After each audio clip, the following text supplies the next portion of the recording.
Phew. That about wraps it up for today's training. No thanks to a certain distraction.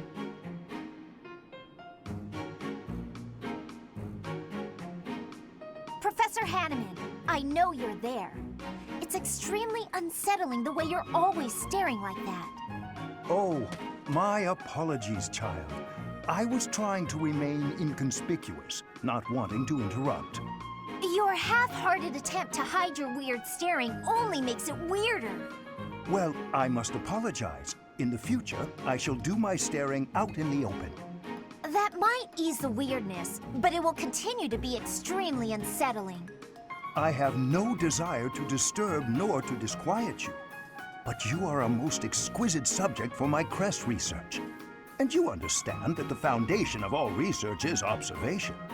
I understand well enough, and I'll do my best to ignore it. But in return... In return, I will keep your secret.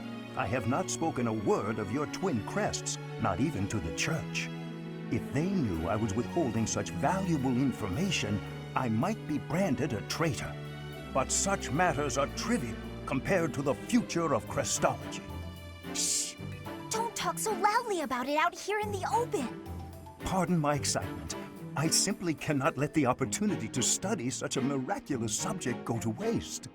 These awful crests may seem miraculous to you, but for me, they fall under the category of curse. I hope one day you will share more about your tragic origins, whenever you have the time to recount it. Your tale may contain valuable information.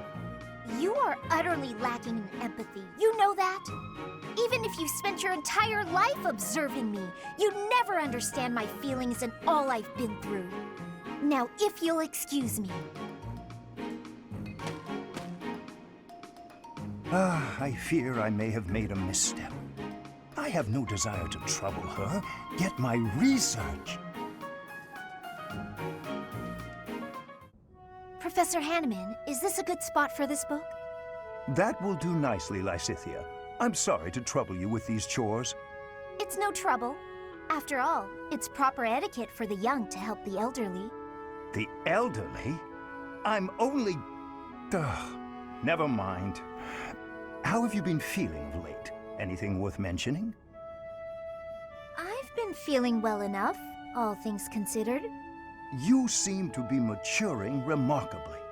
No doubt your well-being is due to the positive influence of your twin crests working in tandem.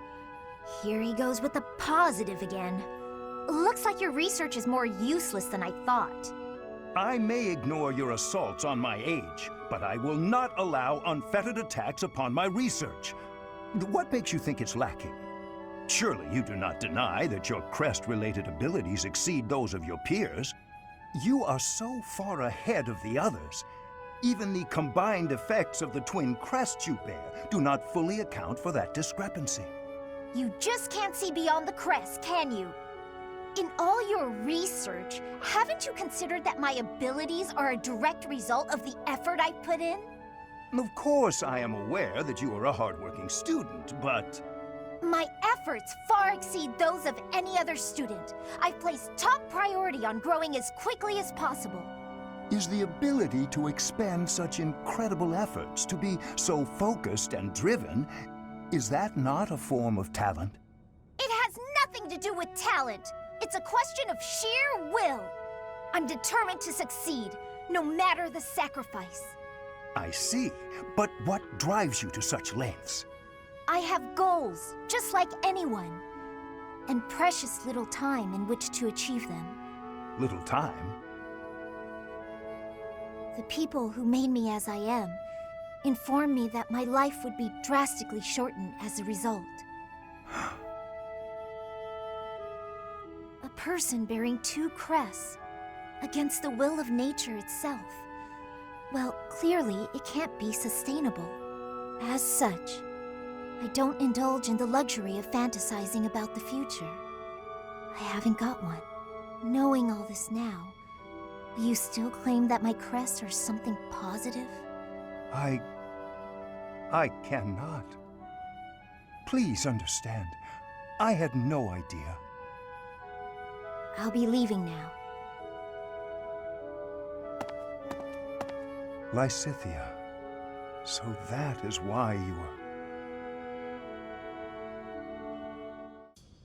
Did you want something, Professor Hanneman? Ah, Lysithea. Thank you for coming. First, I ask that you allow me to apologize. I fear I hurt you with my insensitive words. I have failed you, not as a researcher, but as a human being. I'm the one who should apologize. I'm sorry for being rude to you. Anyway, I'll keep going along with your research. I have to be on my way now. Please, Lysithea, a moment more.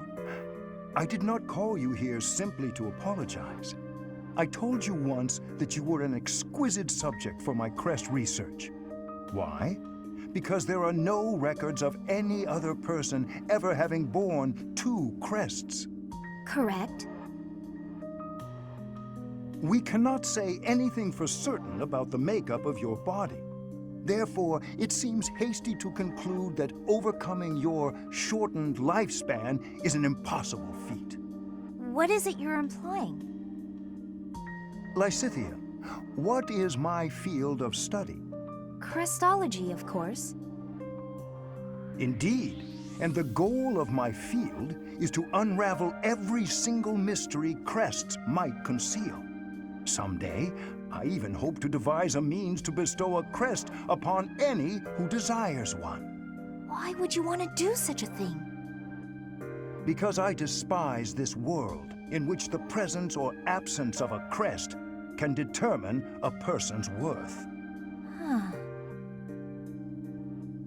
However, if artificially implanting a crest causes too great a toll on the subject, it would be useless. As such, reducing the strain of crests on the human body is one of my research goals. Understanding how to implant a crest might also lead to the knowledge of how to remove them, yes? Do you think removing a crest could mean that they won't suffer from its effects any longer? What I am trying to tell you is, the question of whether your lifespan can be restored is entirely within the scope of my research. Could you really do that? It is difficult to say for sure, but as long as the possibility exists, I will continue to seek it. Lysithea, let me ask you once more. Will you assist me in my research? Professor Hanneman, I think I'm the one who should be asking for your help, really. Anyway, I'm sick of a crest determining a person's worth, too. Ah, is that right? Perhaps you would even like to begin studying crestology yourself. I think you would make a fantastic apprentice. A life devoted to research is a noble life, you know. If you do manage to restore my lifespan, I'd certainly think about it. I will hold you to those words. Ah, I see a fine future ahead of us. Ho, ho, ho.